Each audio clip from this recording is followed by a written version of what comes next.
Great. I'm really glad I picked a great, tidy background. Important. Well, I'll say about that in a second. Hello, and welcome to this episode of Superhero Ethics. Friends, you've heard us talk a lot about anime, and as we've done that from time to time, we've talked about manga, the sort of the thing from which a lot of the books from which a lot of the anime television comes. And as I mentioned on another recent episode, a lot of the times I and my guest will talk about a work that someone else did, and we'll try to guess, why did the author do this? Why did the writer do that? And I'm finding it's actually kind of more fun if you just have the writer themselves on. And this is a first for this podcast. Now, today I have an author who has a book that if you Google it right now, you may not find it because it is yet to come out. But they were very kind to reach out and say, hey, do we want to do this podcast? And I was very excited to have. So I have today Helen McCarthy, the author of the Manga Bible, which, Helen, that is, remind me the exact date that is going to become available. That is going to be available in the USA on 24th of March. And in the UK on 5th of March. We get it before you guys. Wonderful. Well, I think you deserve that now, every now and then. Although please tell your readers, no spoilers for those of us who are going to follow it on Twitter. Yep. As you hear, Helen is joining me today. Helen, how are we doing today? I am doing great, thank you. Apart from the fact that this time last week, I tripped over my own front doorstep and detached the head of my left humerus, which is not at all funny. Yeah, and so at the moment, I'm sitting here wearing this incredibly elegant blue surgical issue sling and waiting for a call from my orthopedic surgeon to say, get into the hospital now. We have drugs waiting. We're going to rebuild your arm. So I'm going to be bionic. You're getting me for the last time as a mere mortal. I'm about to have the Iron Man upgrade. Well, I was about to say, as you were saying, I have watched enough anime and know enough about manga that often you go in there for a surgery and you come out being able to shoot laser beams, or absolutely. So if I don't at least get laser beams and the power of flight, I'm going to be very disappointed. I can understand. These are the kind of standards that these stuff is set for us. Yeah. Well, and so let me start there, because the Manga Bible, I got a chance to look at an early copy of it. It's a great book. For me, as someone who is not very knowledgeable about manga, I've learned about it. I've watched some anime. I've read somewhat about it. My former co-host Riki was incredible about helping to educate me about that stuff, as he had grown up with it. But it's still something I don't know very much about. And the book just does a great job of really kind of introducing you to that whole world. And Helen, I want to start by asking, one of the things you talk about in the book is there's a lot of stereotypes about the kind of folks who do read this or don't read this and stuff like that. And I have to say, when someone reached out to me and said, a person has read a book about manga as sort of an overview of it, a little old British lady was not what I was expecting. And I'm kind of curious. Talk to us a bit about what was your personal journey exploring all this? I love that. Yeah, you would never believe the number of people who meet me, not knowing me, and say, you really ought to retire and make room for the rest of us. Which my answer is, because I've done a dozen books now, and I love to write. I love what I do. I speak all over the UK, and when I get the chance overseas, and I say, just bring it. Come on, do your book. I want your book. I would never have written my book my first book, if someone else had written the book I wanted. But I actually started looking at anime and manga in 1981. And the reason I started it is it's a love story. I met a guy. And I met a guy who was such a keeper that he is still my life partner. But he had just been on a graduation trip with his art school friends. They were all like fine art graduates, illustration graduates. And they went to Mallorca, which is an island that's part of Spain.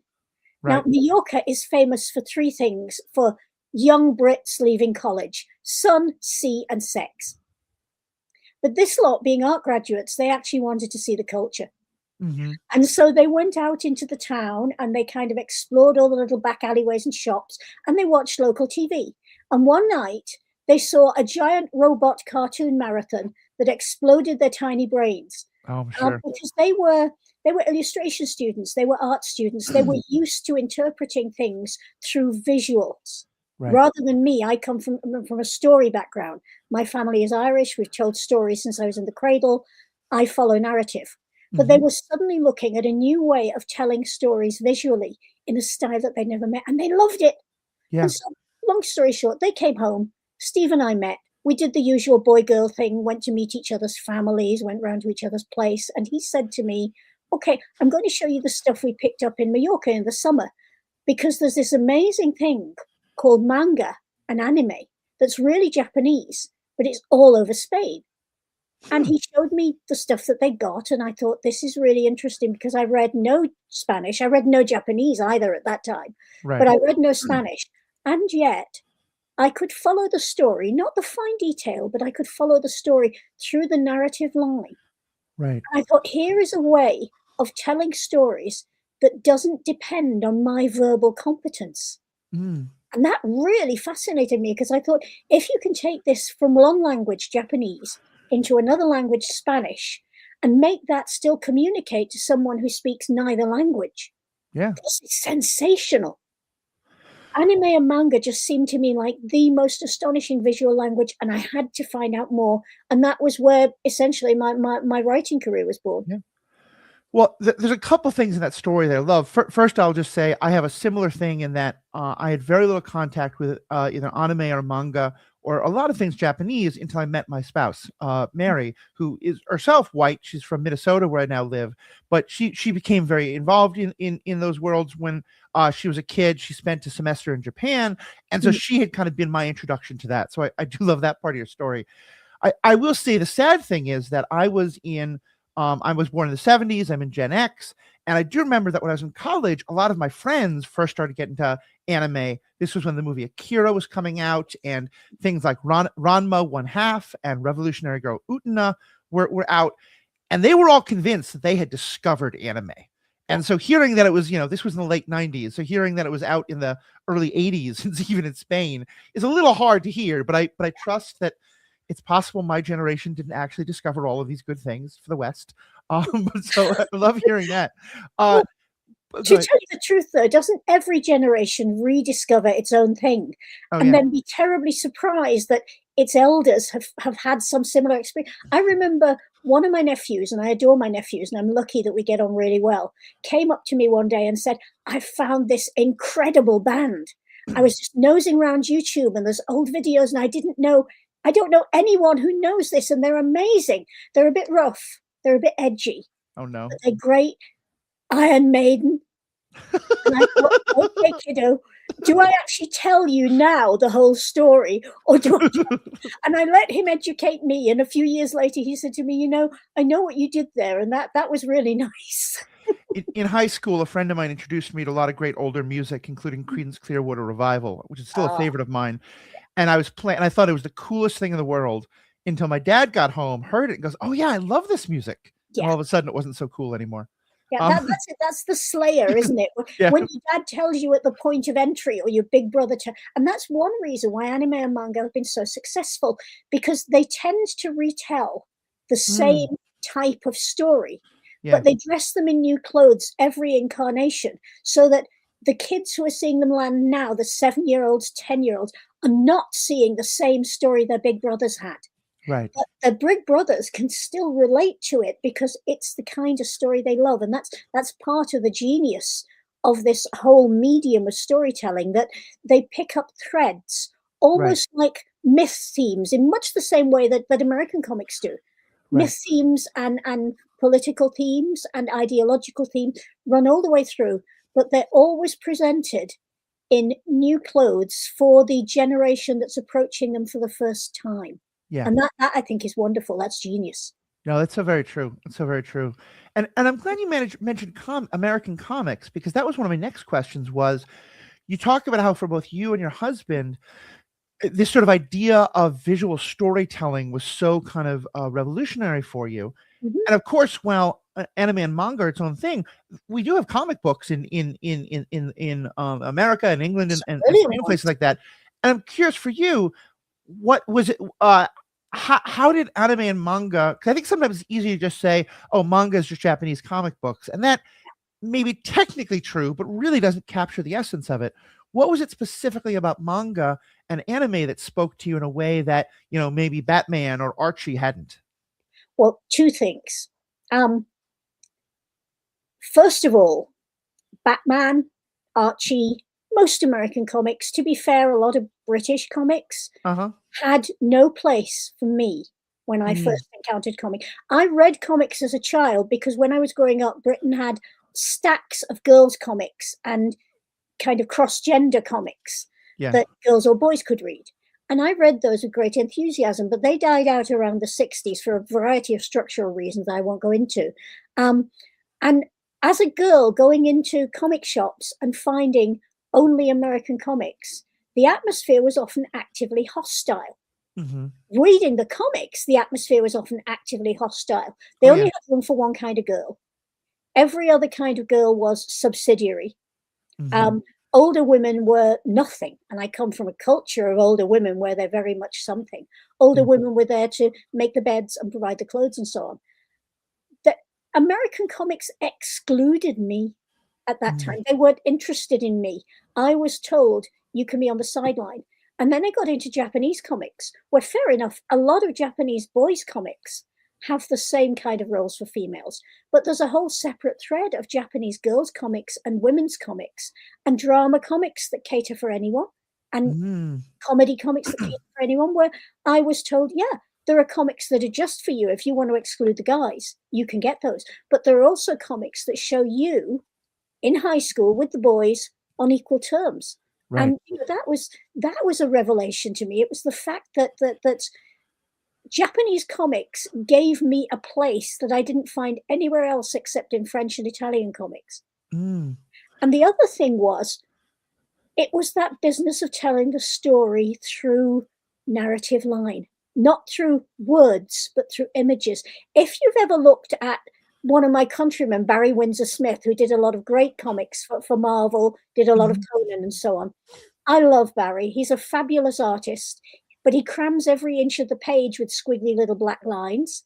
Yeah. And those inches of the page that squiggly little black lines aren't on, he writes novels in. Yeah. So many British comic writers, so many American comic writers think that in order to be effective, they have to occupy space on the page, and they don't. Their role is to, in my view, is to provide the narrative structure that enables the artist to bring the story to life. Yeah. Keep steering the artist towards the best opportunities, the best ways of doing it, but not to try and go equal space, mano a mano with the artist. When I see a comic where the writer is obviously saying, I'm going to take up as much space in this as the pictures, so help me God, I think, please. Yeah. Well, so for me, Manga did both those things and did them magnificently. Yeah. Well, and that's so interesting because, like, you know, as someone, for myself, I'm much more, my brain has never really been able to process the comic book or the manga quite as well as when it moves to a TV screen or the like. But you know, I know a little bit. But if you ask me the names of famous comic creators, what I'll come up with is, you know, Stan Lee, Jack Kirby, who I know did some art, but then also Grant Morrison and Alan Moore and all these who are writers. It's not artists. Yeah. And I love what you're talking about there about feeling welcome, because in many years ago, I had a wonderful guest named Jessica Plummer who does incredible stuff about women in American comics. And one thing we've talked about was how, you know, a character like Lois Lane, who is introduced in the 30s and the 40s as this, you know, woman journalist and just crackpot and able to do so many great things.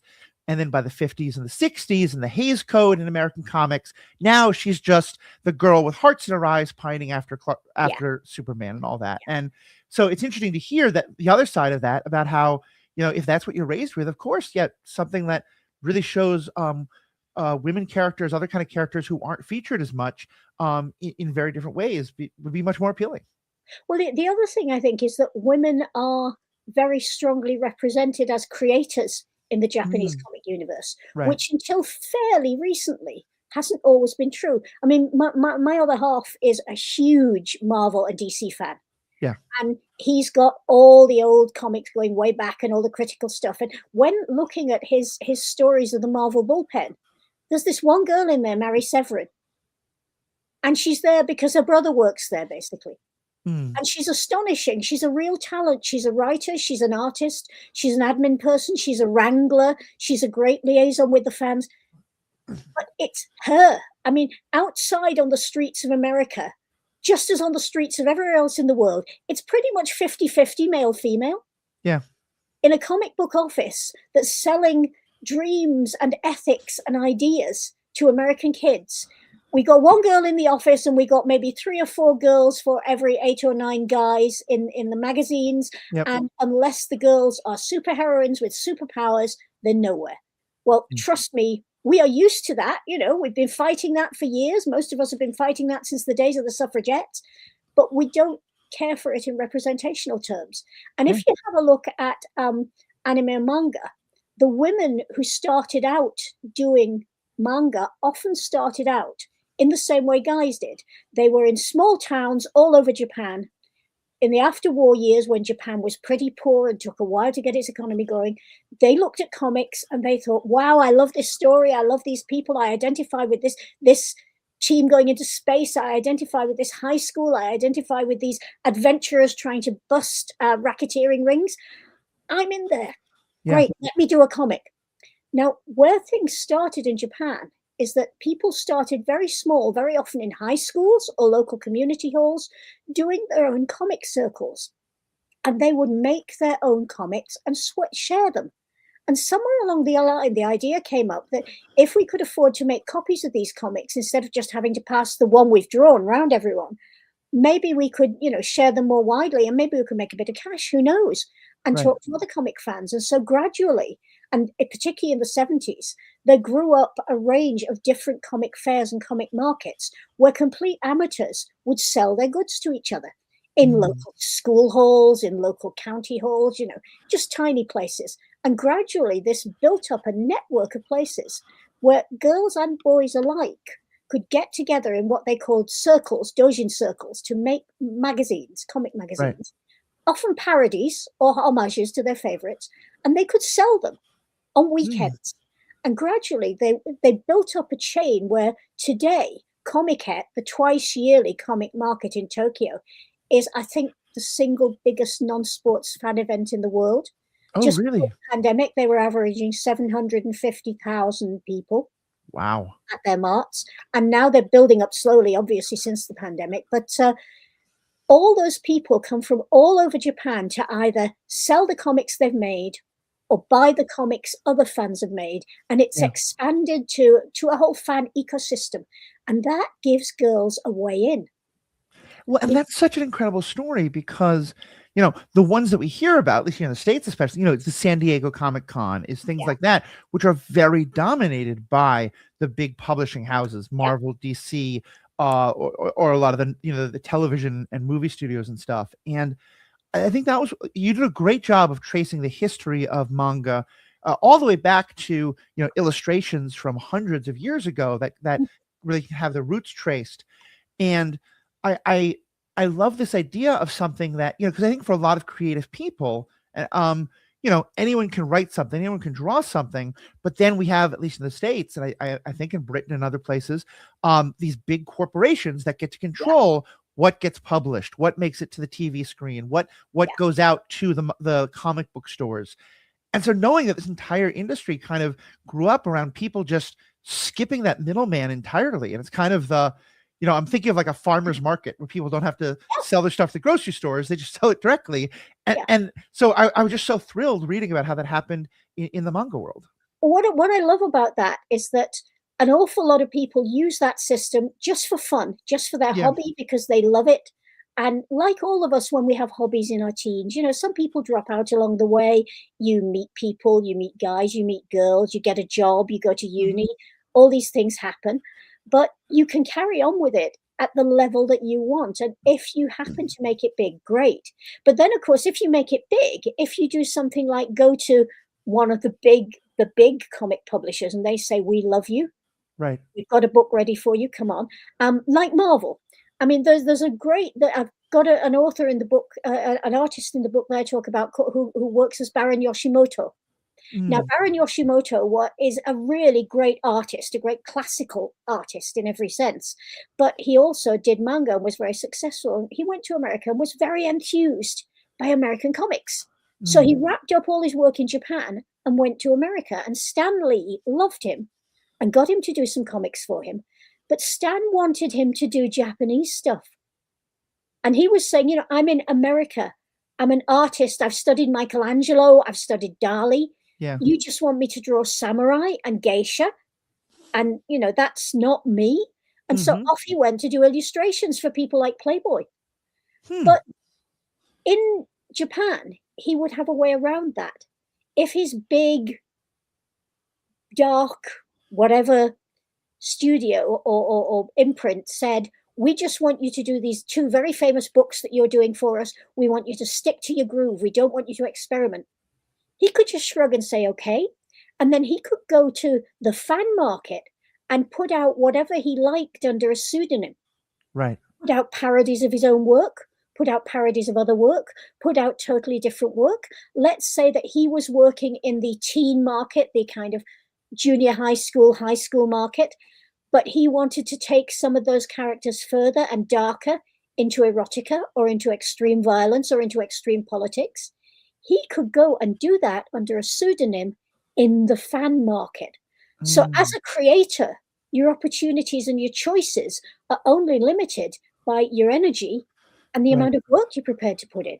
It's possible for you to function both as a well-known creator for a major imprint and as the edgiest indie artist on the block under another name.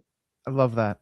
Well, and the Stan Lee story, I think, is so important because, and granted, Stan Lee himself, I think we well know, is, for all the things that were great about him, by no means a paragon of racial understanding. And you look at a lot of the Marvel and DC heroes who we think of today as great representation, and a lot of them started as very much sort of stereotypical caricature, like Luke Cage being very much blaxploitation, and early characters, who are Asian being very much that. And so for Stan Lee to say, "Oh, you're Asian, you of course must draw only, Japanese stuff." Yeah. Well, I'll admit, that's something I think that, like, when I was first discovering manga and anime, I had some of that as well. And I remember encountering things like Howl's Moving Castle and being like, wait, this is a story about European castles. This is not what I would have thought. And, finding, this is obviously somewhat derived from, this is live action. But when I found the Kurosawa movies that are very much, it is a samurai movie that is 100% Shakespeare, the ones that he did. Throne of Blood being Macbeth, and I think is it Ron that is King Lear. King Lear, yeah, exactly. And talk a bit about that, about how, because I think one of the things about manga that is so interesting that you talk about in your book is that it is not by any means just topics that people think of as like Japanese storytelling. Well, that's the thing. I mean, in the West, certainly in the 80s, the 90s, right up until really broadband spread so wide, our idea of Japan was that it was samurai and geisha and castles, and everybody does tea ceremony. When all the time, all the while that we were thinking that, people were growing up in Japan just like us, thinking that everyone in the West was completely equal, completely fair, completely non-discriminating. Everybody had jobs, everybody had money, everybody had cars. The Japanese were sold a story of us by the occupying authorities that legally could not be challenged. Nobody was allowed to challenge it. That the West was an absolute fairyland of equality and justice. At exactly the same time that people like Stan Lee, who, all right, wasn't perfect, none of those comics guys were perfect, but give them credit.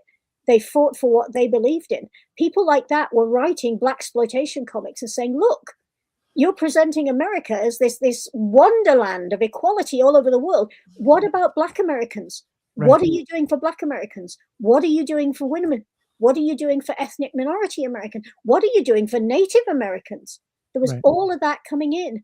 And I think ethically, to me, it seems the West has walked a really difficult line and is still walking a really difficult line, because we tell ourselves that our ethics are the pure classical Greco-Roman ideals.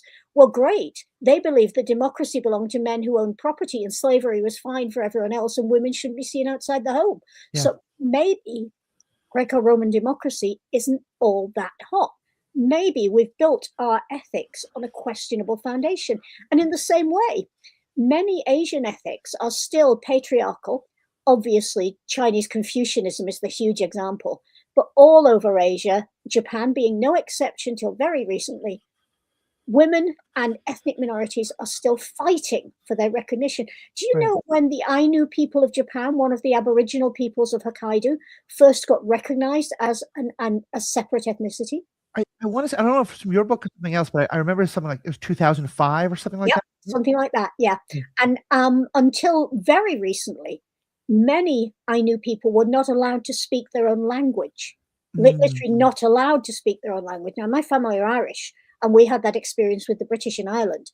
Yep. Welsh people share the same experience. So I think, that triggers me quite powerfully. But the whole system that we base honorable superheroes on, or honorable superheroines on, is very skewed towards what Western majority culture, which of course was skewed by religion, which had a vested interest in keeping guys in control, has bought into. And so for me, the other thing about Japan is it said, look, this isn't perfect either. This is a patriarchy too, but there are ways of doing patriarchy differently. And also, let's unpick what happens when two different kinds of patriarchy collide and people start doing a pick and mix, because that's what happened in Japan in the years after America opened it up to the world.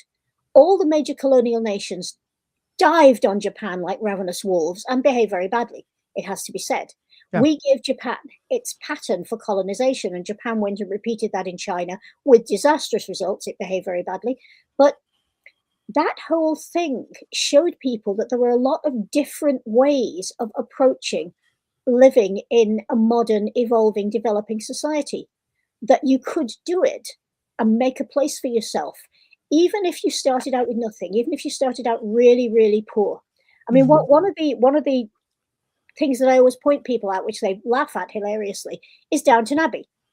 But Downton Abbey presents a society that was frozen in time before World War I, fractured completely by World War I, had to learn to adapt. And by the time you got to just before World War II, people who beforehand would never have left their villages would have been literally the only gay in the village, in the case of one character, or never have had the chance to finish school, were finding that in this new, much more confused, but much more diverse world, they could get an education, they could remake themselves in a new name, they could shed their past completely and become someone else.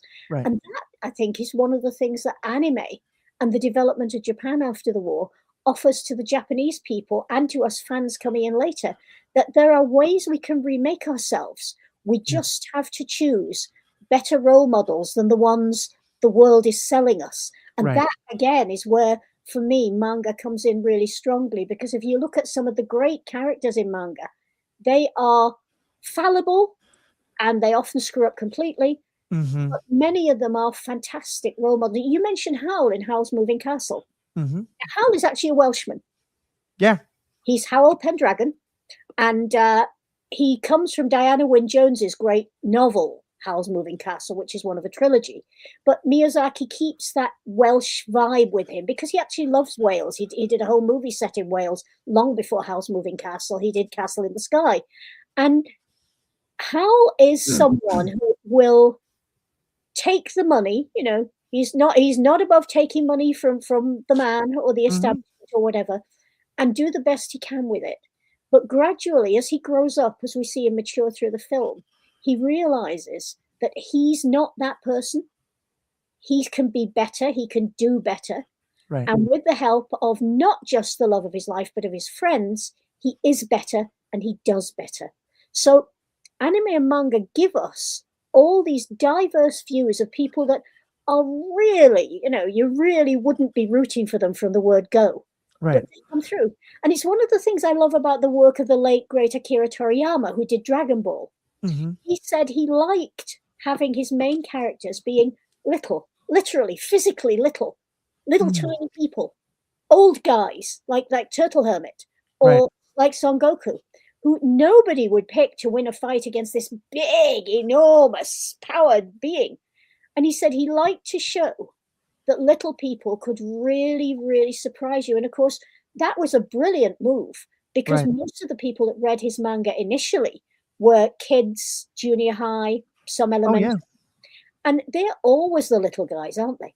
Even the What ones that are big for their age are always the little guys. and again, it's another wonderful way of, like, similar themes popping up because you say that, and immediately in my head, I hear Gandalf quoting, saying the words written by J.R.R. Tolkien about, hobbits, the smallest of people, have the biggest of effect. And I'm Oh, yeah. horribly butchering the line. There's like 4 or 5 things I want to jump on from what you said there, so we'll kind of go through. First of all, just a personal pride. You talked about the Welsh.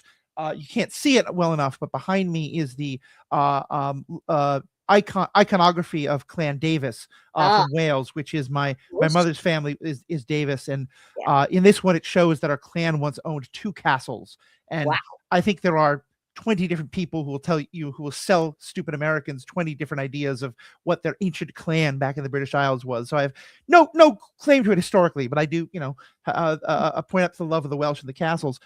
But going back, especially to what you were talking about with kind of the recognizing the problems in your own culture and then looking to the others, especially I think in the 90s and early 2000s when at least a lot of my contemporaries were really jumping headfirst into manga, anime, and kind of through that all things Japan.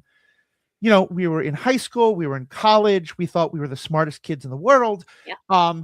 And so of course we were, that was the age at which we were realizing that the idea of, as you said, the perfect West, capitalism, and all this stuff was what that had been sold to us was maybe not so good. Hmm. And we began a process that I think now people can look back on and see as just as problematic, where it became, okay, well, West bad, East good. Yeah. America totally bad, Japan totally good. And this name, a weeb, became, I don't know if it took place, it took root in Britain, but certainly in America for the American kid who was just obsessed with all things Japanese. Yes. And that it could sometimes come from a place of respect, but it could certainly also take on a aura of, exotification and Orientalism and like, oh, the mysterious West and the mysterious Japan and all of its wonder and things Yeah. like that. And that being incredibly racist in its own way.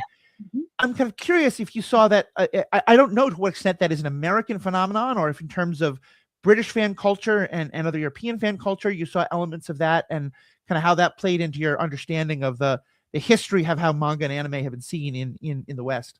Well, I saw a lot of that actually at home because Mm-hmm. my father never actually served in Asia. He was in Africa Yep. and in Greece, in Gallipoli and around that area. But he had a lot of friends who served in Asia, including some who died in Japanese concentration camps and some who died on the Burma Railroad. So he was, like many men of his generation in the British and the American army, very anti-Japanese. Yeah. Later in life, he said to me that he had thought about it and he thought that they were probably just like him, guys who were called up and told you're going to serve your country and you're going to stop foreigners coming in and attacking your mums and dads and raping your wives and killing your little brothers and sisters. And so he said they were coming from the same place I was. And I recognize that now, but I still think that as a culture, it's really, really negative. It's very militaristic. It's very violent. It's very dismissive of non-Japanese people. And I thought, okay. And at the time, I didn't know anything about Japanese, but what I'd learned in school history. But as I got older and I started to explore more, I just gradually, I think as we all do when we leave home and we leave our small towns and we go on, I thought, well, look, I'm from an Irish family. My family spent its entire life being colonized and victimized by the British. And Right. now we live in Britain, most of us. We're the people back home are fine. They have their freedom. We've got our own ideas and we have British friends and British colleagues and British workmates. And I kind of thought that's surely the same for the Germans. Not all Germans are Nazis. Mm-hmm. Not all Germans were Nazis. Okay, we can argue that they could have done a bit more to stand up to the Nazis, but I wasn't there, so I wasn't going to make that call.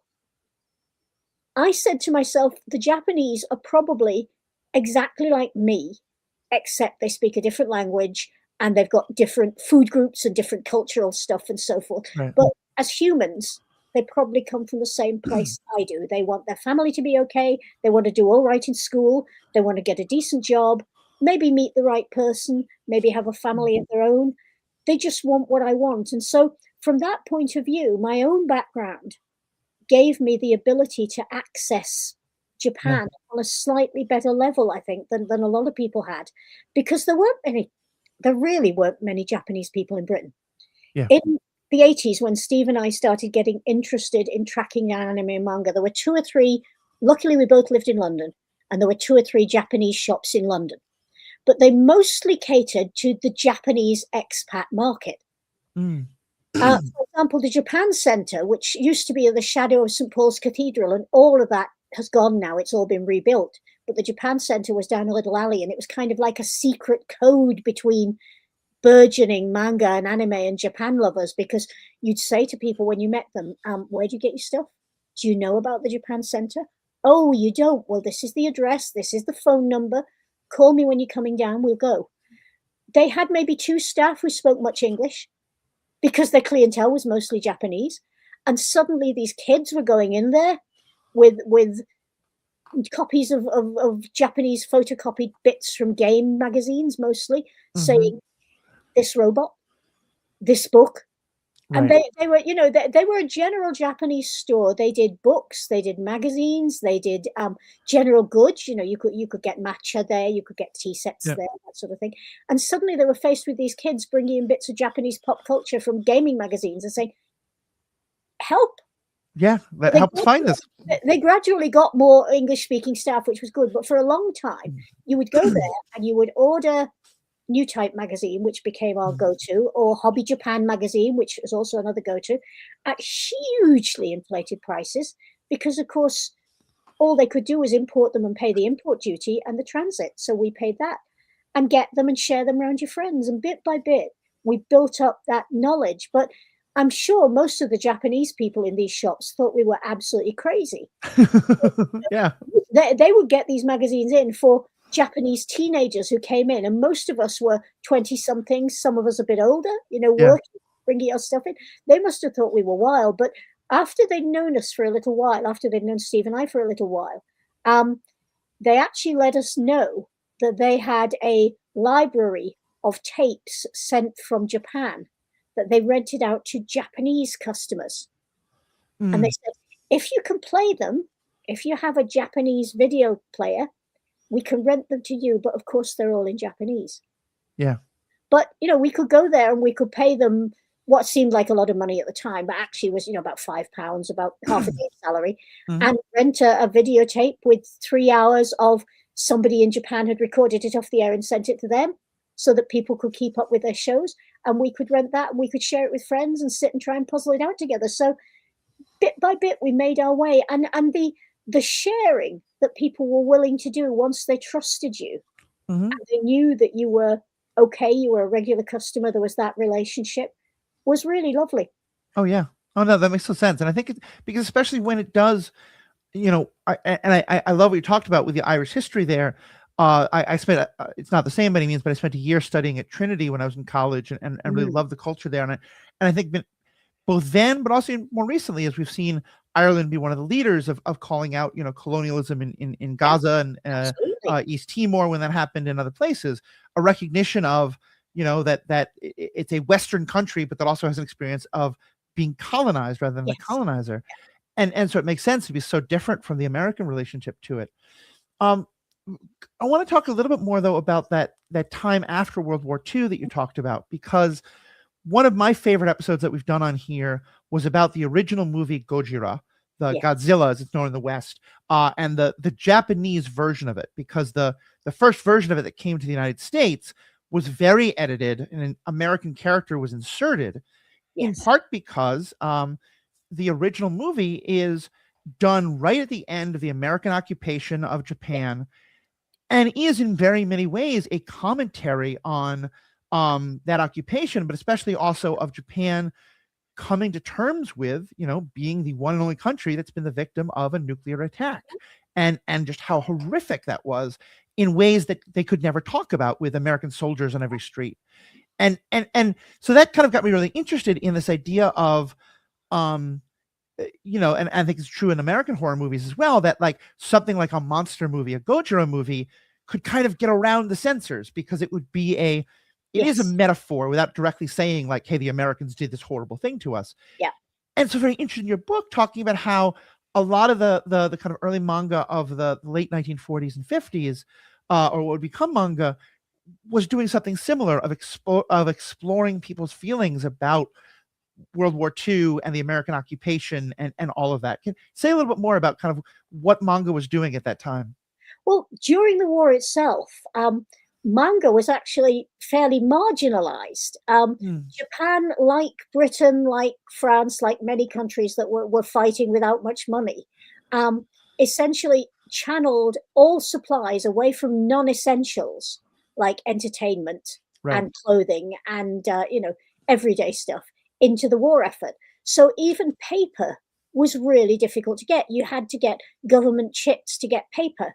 And the same with film. You had to get government chits to get film and cameras and cameramen and camera time.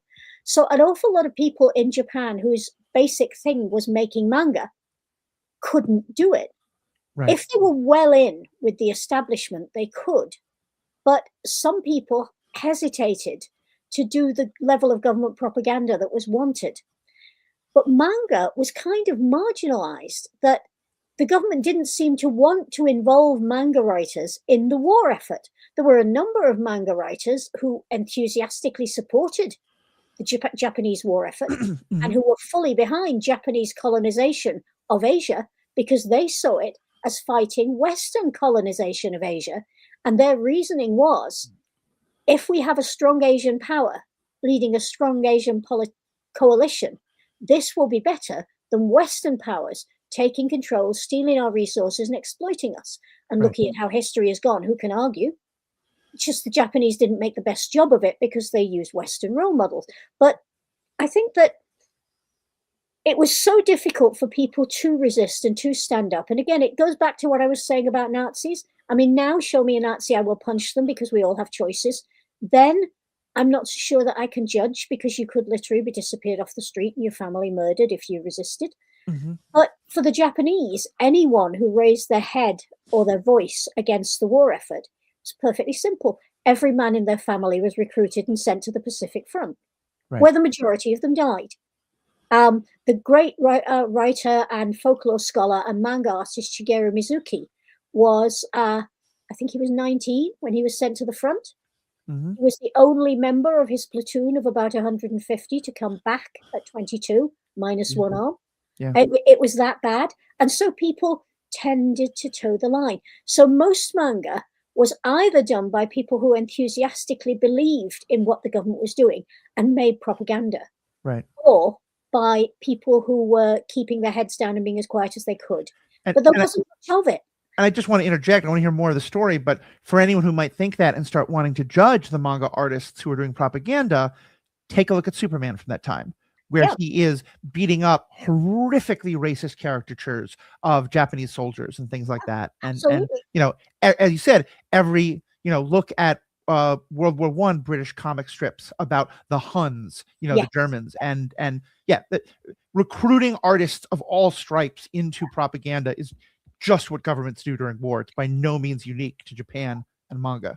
And there was a recognition of this among Japanese manga artists who actually ran a magazine for a while, which the government later shut down because they thought it was too left-wing for them. Even though this magazine was presenting examples of people from other countries who'd used comics to support their own war efforts. And they specifically cited Chinese comics protesting against the actions of the Japanese and suggesting ways to fight the Japanese. So artists were looking at this across the spectrum and saying what we should be doing is borrowing these guys' tactics and using it to fight our own war on the home front to win hearts and minds and keep morale going. The Japanese government was like, nah, we won't do that, thank you. So, you can't tell governments anything. They always think they know everything. And it's one reason why they so often fail, because most of them are not geared for change and not geared for speed. But that's a discussion that we'll be having in a much more serious way all over the world for the rest of this year. So there you go. But no, it was very interesting to see how in the wartime years, manga was virtually broken. It Mm, was before the war. There'd been a rich, dynamic manga culture with really exciting science fiction, really thrilling drama, really thrilling romance, all sorts of good ideas coming out there. A strong strand of girls' love, really powerful stuff. The war broke it, and luckily, a few people who had worked before the war and had kept their noses clean enough that the occupation authorities didn't ban them, and a right. few young people who came up during the war managed to start doing manga after the war that carried that tradition forward. Because you've got to remember, for a decade in Japan, kids didn't have comics. They Yeah. had kind of virtuous, preachy stuff, but they didn't have proper comics. So that was a whole generation that had grown up with no idea of what comics could be. So Mm, teenagers like Osamu Tezuka, who was 18 when the war ended, and older guys like Ryuichi Yokoyama, who had been working through the war and trying to keep his head down, had to come back and restart comics with all the stuff they remembered. And that led to some really interesting misunderstandings. Because right. those of us in the West that started looking at comics in the 70s and the 80s in Japan had no knowledge of what had gone before. You have to remember that for a very long time, really, until I'd say the mid 25s, 210s, not that many people in the West read Japanese. Yeah. Not many people even spoke Japanese, but reading Japanese and being able to translate Japanese, that was rare. Right. And as a result, not that many scholars who were not necessarily Japanese scholars first and foremost, but were anthropologists, ethnologists, literature scholars, art scholars, comic scholars, not many of them could access Japanese material. Mm, They didn't have the contacts. They weren't encouraged to make the academic contacts outside English, and they just didn't have the language. So until we actually got to about, I mean, I've been studying anime since 1981. Until we got to about 1995, I had a lot of really stupid notions based on assumptions made based on post-war stuff. I yeah. gradually began to clear those out, but it's still taking a while. I still catch myself thinking things and say, no, no, check that because it's changed. Yeah. We didn't actually find out what had gone on in pre-war Japan and wartime Japan till a long time after. So a lot of wrong assumptions grew up. A lot of people would tell you that Osamu Tezuka invented girls manga, which of course he didn't. He gave it Hmm. a huge boost after the war, but he didn't invent it. Or Osamu Tezuka invented cinema manga, which of Yeah. course he didn't. A lot of mangaka, some of whom had read Japanese, Western comics like German comics, English comics, French comics, American comics, got the cinematic idea from newspaper strips in all those languages. Oh, yeah. So all of that stuff was there waiting to be discovered, but we didn't have the tools to discover it until Yeah. quite recently. And now we live in and one of the things I say in the book, and I'm going to hold the book up if I may, because I love Yep, this. please. Oh, it doesn't want to do it.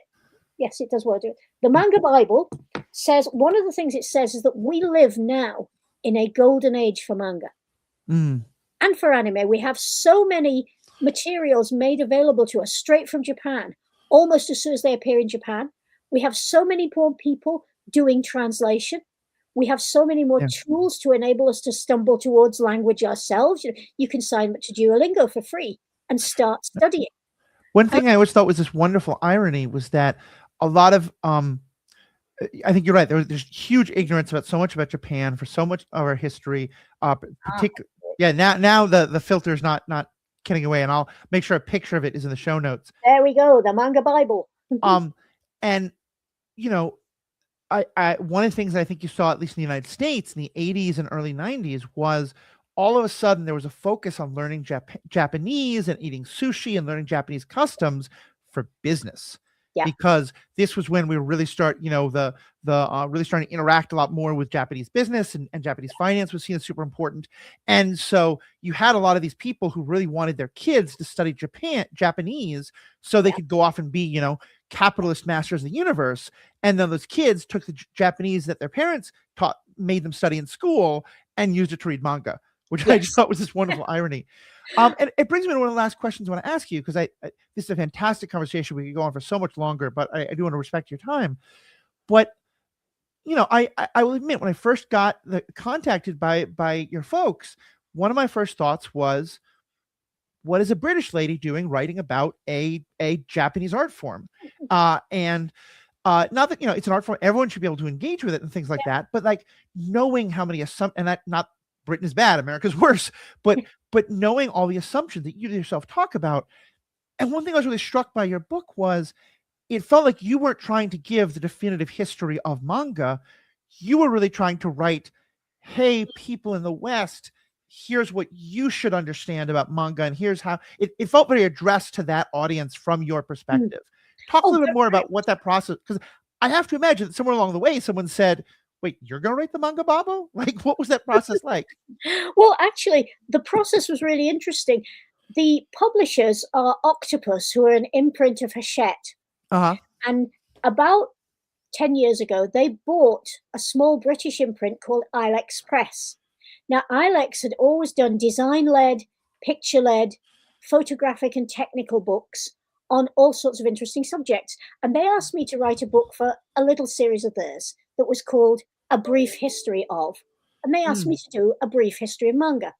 Now, the book is about slightly bigger than a standard snapshot, about 7.5 inches by 5. It weighs less than a sandwich, and it gives you the whole history of manga up till 2012, which is when I finished writing it, with 96 pages with a ton of pictures and a historical timeline. And that book was a big success. It's still selling pretty well. And it was popular because it was easy to read, it was light, it was fast, it didn't talk down to its audience, it was fun.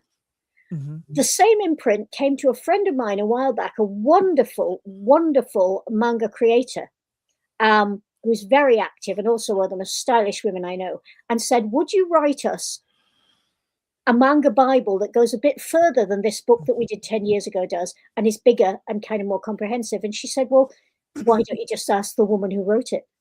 And they again, assumptions, they didn't know I was still around. So they contacted me and said, we want a book called the Manga Bible. Can you do it? And I thought, can I do it? Honestly. But that was the whole idea. We love the attitude of A Brief History of Manga. We love the colors and the vibrancy and the willingness to engage with the audience where they are. Yeah. And that's where we want you to start. Can you do a history of manga? And I thought, yeah, great. But oh, excuse me, you'll probably want to edit that out. But I did think the Manga Bible, it's a big title, it's a lot to take on. It brings a lot of expectations. It brings the expectation that you will be wholly writ. Right. And there is no such thing. Anyone who is an historian, which is what I was educated as first and foremost, knows that what we are doing is we are digging through piles of rubble to get the latest thing to give us a bit more knowledge, and that we then become the piles of rubble other people dig through. I am actually building steps with my work, not walls. I'm building steps so other people can stand on my work and go further than I could. And I've seen this in my own career. I've seen other people enabling me to go further than I thought I could, and now I'm enabling others. So the idea was, we'll do a book that doesn't talk down to anyone, but that doesn't baby you either, that says, keep up, there are statistics, there are languages, there are multiple nations, there are multiple cultures involved, and that takes the approach that this is going to be fun. But I must admit, an unworthy hope with the Manga Bible was that somebody in the Bible Belt would look at it and start a big book burning. Because I love that. Yeah. I mean, for one thing, they would buy hundreds of books to burn them. And that's great. And for another thing, it would be all across American TV, which is also great. But I don't think I've worked hard enough on it, really. I don't think I've made it sinful enough. Except I do include quite a lot of gay stuff. So maybe, you never know. But it is perfectly true. And we've got that story in the Manga Bible from Go Nagai, who, for his breakthrough manga, wrote Shameless School, which was about what now would seem quite mild, but then were scandalous sexual goings-on in a high school. And it was burnt by parent-teacher associations in Japan. And of course, immediately its profile went through the roof, its imprint sold out. He did well off it. And he thought to himself, right, in future, pick your battles and pick the ones that will get the most publicity. And that, God love him, is what he's done ever since. So I'm kind of hoping somewhere out there, any of your listeners are I don't wish to offend anybody, and I don't wish to presume, but if somebody wanted to do a really good book burning on national television, I would be so Well, for it. I will see if I can help you in a different way, because I do live in Minneapolis, which I don't know Which how far the name. beautiful place. Yeah, Yeah. beautiful place, but also, I'm not sure how far this news has gotten across the pond, but our dear, wonderful president has set his eye upon us, and so Yeah. now we are dealing with winter, but the ice is worse. And I am someone who is often out involved in those things, and so what I will try to do when your book comes out is see if I can, like, stand in front of a camera while holding your book, so that Oh, way, thank you. That would be great. the conservatives can say, "Oh, that book is clearly inspiring, people to fight against our noble ice troopers," and you can get associated with that somehow. So Well, do you know, well, do what you can. I do. I have the greatest sympathy with you guys at the moment because being in a Nazi moment is Mhm. difficult for everybody, and resistance is hard. Yeah. Resistance is very hard, and I totally get that, and I respect what you're all doing. But I wish that there were ways of smuggling books into these ice facilities, Yeah. because smuggling food as well, of course, and medicine and doctors and reporters. But I wish there were ways of smuggling books in there because I think in my darkest hours, which have been nothing like yours are at the minute, but in my very darkest hours, books have been my lifeline. And I Yeah. really do think that whatever the form your book takes, whether it's a graphic novel, a comic book, a manga, a game, anything, Yeah. if you've got something that can get you out of the dark, you just go with that. You hold on to Yeah. that and keep it. And what manga have done for me, and what I think a good Bible does, is it doesn't tell you the absolute truth about everything, but it Mhm. tells you how to find the absolute truth for yourself. Yeah.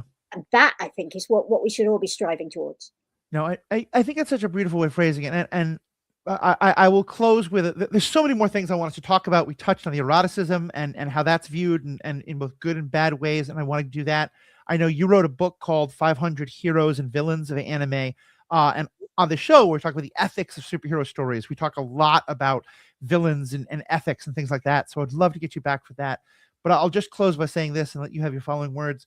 Because I think it really speaks to what you've always talked about. You talk about in the book about how these core ideas of culture can speak to these things.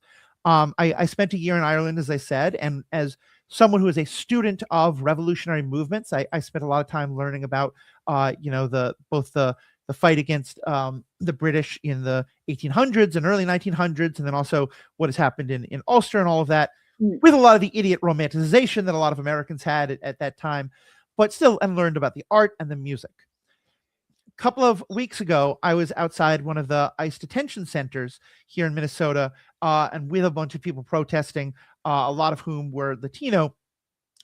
And I started hearing a song in Spanish that sounded familiar, but was in Spanish lyrics. And I couldn't figure out until I realized the song was, I'm guessing because it was the tune, and I knew enough of the lyrics to clarify it, The Man Behind the Wire, The Man Behind the Wire, Yeah. which some Americans might know, some might not, but it's a song that was sung about as part of the troubles in the 60s and 70s.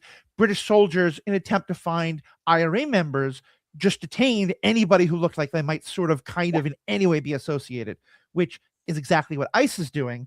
And the song is about, that even though they came with armored cars and tanks and guns, they came to take away our sons, but we won't forget the men behind the wire. And so hearing that sung in Yeah. Spanish outside a detention center, it just made me cry, thinking about how it's the same fights, it's the same struggles, and it's the Yes. same art that we can use. And so that just really came to mind for me as I was thinking about your book. Well, a good rebel song always travels. It can Yeah. go across any language, but I think rebellion always travels, and it matters to us because we are the 95%. Yeah.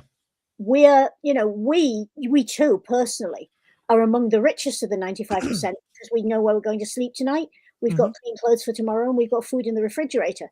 But we've got a refrigerator, we've got a place to put a refrigerator. The ramifications are endless. But we are at a point where Western democracy is facing Western capitalism, and it's a death match. Hmm. It's an absolute death match. The very few rich, technologically competent people in the world have decided that they are going to absorb all the money that we have and make us into feudal slaves living at their whim. And we have to say no. Yeah. We have to say no. And rebel songs, rebel flags. There's been wonderful use of the flag from the anime One Piece and the manga One Piece all across South America, and that just gives me hope. Yeah. All those things that we share, that common language that we share, we have got to use it. One of the things that I hate about the tech oligarchy is that they are trying to take over the language of Tolkien. Yeah. Palantir, for God's sake. What sort of name is that for an evil empire? Right. And they all seem to think that by adopting Tolkien's language, they will wear Tolkien's coat. They can't wear Tolkien's coat. They're not fit to wear Tolkien's coat. They're not fit to clean Tolkien's shoes. We do stand at the crossroads of civilization. But what we're fighting for is that everybody gets a share and that everybody gets a say. And in the end, whether you do it through games, through manga, through rock music, through anime, it doesn't matter. That's our fight. That's where we're going. Yeah. Well, that is a perfect closing. So thank you so much, Helen. And just because, I want people to be able to listen to this and go, that sounds like a book I'd like to get. Or it sounds like this woman has written some other things I might want to find. If people come away from this thinking, I want to hear more about what Mrs. McCarthy has to say. Let me say, if people come away from this thinking, I want to find more about what Helen McCarthy has to say, where can they find the Manga Bible? Where can they find some of your other works? Well, Prestel is doing the Manga Bible in the USA. So any good bookstore in the USA, Evil Empire, if you must, I don't judge. But there are a lot of good independent bookstores out there that need your business to survive. So go into an indie if you love me and buy the book anyway. Prestel are doing it on the 24th of March, but I have a website, helenmccarthy.net, where I'm not a very good web person, but I keep an update of all the things I'm doing, and I keep lists of my books, and I try and keep in touch. And you can also sign up for my very tedious monthly newsletter if you wish. It's British, so don't go expecting too much from it. It's much more. It's much less Downton Abbey and much more The Village. So we'll go there. But helenmccarthy.net is where you can always find me. I used to come to America 2 or 3 times a year to speak at major anime conventions, and sadly that is no longer possible. But hopefully in the future it will be possible. And hey, Canada, if you're looking to invite me, as long as I don't have to fly through America, because honestly, my social media profile will get me disappeared by ICE. Yeah, I'm not worried about not getting into the US. I'm worried about only getting out on a one-way ticket to Venezuela. And that's very fair. Yeah. I think it's very fair. But please do come and engage with me. And also, I love to share details about other great British writers about manga, writers about anime. There are a lot of us out there, and we're all essentially fighting the good fight. So come and join us. Well, and I love that. And I going back a bit, what you said about being a bridge is so important. At the end of your book, like a lot of writers, it seems like they want to say, just look at me. I'm the definitive word.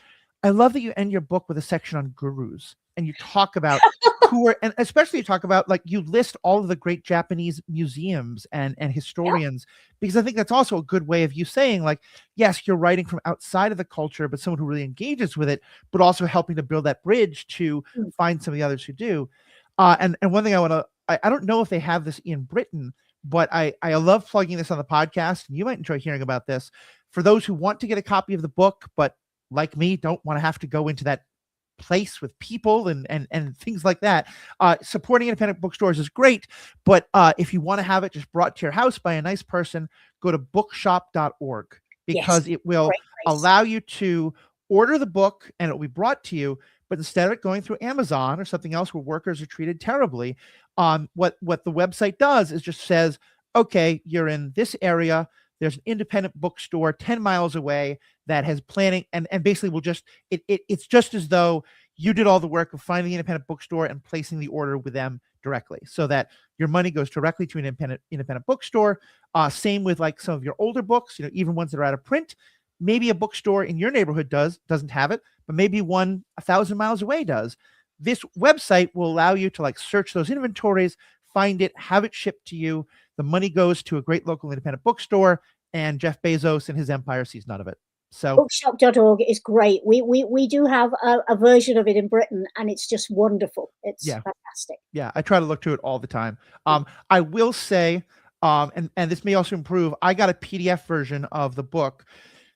that the images of the book are such an important part as much Yeah. as the words, and which is fantastic. It meant my normal practice of reading it on my Kindle on my phone didn't work so much. Yeah. But like seeing, you have illustrations in there of, comics that comic strips that look like kind of anime animals interacting with a person from the 1800s. Or one of Yes. my favorites was a story about I guess you'd call it a manga, certainly a comic strip that ran in a Japanese American newspaper in San Francisco called The Four Yes. Immigrants. Yeah. And you can read about it, but just seeing the images in the book. So if you can, get a paper copy, or at least have an iPad or something like that. Because Or if you've got a public library or a college library, go to your college library and ask them to buy it. That way you can read it for free and yeah, other people can also read it. And then it spreads the word further. I'm so glad you mentioned The Four Immigrants, because one of my personal gurus and my personal heroes, the great Frederick L. Choate, mhm, um, an American translator, translated that book. And thanks to him, it was publicized all over the world and published in Japan for the first time.